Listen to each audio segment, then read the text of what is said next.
குமாரன் பரிசுத்த ஆவி, அதாவது யெகோவா தேவன், ஏசப்பா, பரிசுத்த ஆவியானவர் 3 பேருமே தனித்தனி நபர்களா இல்ல ஒரே நபரா அப்படின்னு சொல்லிட்டு சில பேருக்கு டவுட் இருக்கும். 3 பேருமே தனித்தனி நபர்கள் தான். எப்படி ஒரு குடும்பத்துல 5 பேர் இருந்தாலும் நம்ம சொல்லும் போது ஒரே குடும்பம் அப்படின்னு சொல்றது போல இவங்க 3 பேர் தனித்தனியா இருந்தாலும் இவங்க 3 பேருமே ஒன்றுதான்.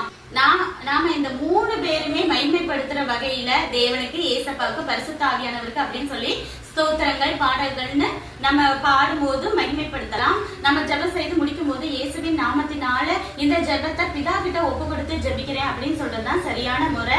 அதே போல நான் ஜெபிக்கும் போது என்ன செய்வேன்னா 3 பேர்கிட்டயும் தனித்தனியா சில விஷயங்களை ஒப்பு கொடுத்து ஜெபிப்பேன். நான் சின்ன வயசுல எங்க அப்பா ரொம்ப ஸ்ட்ரிக்டா இருப்பாங்க.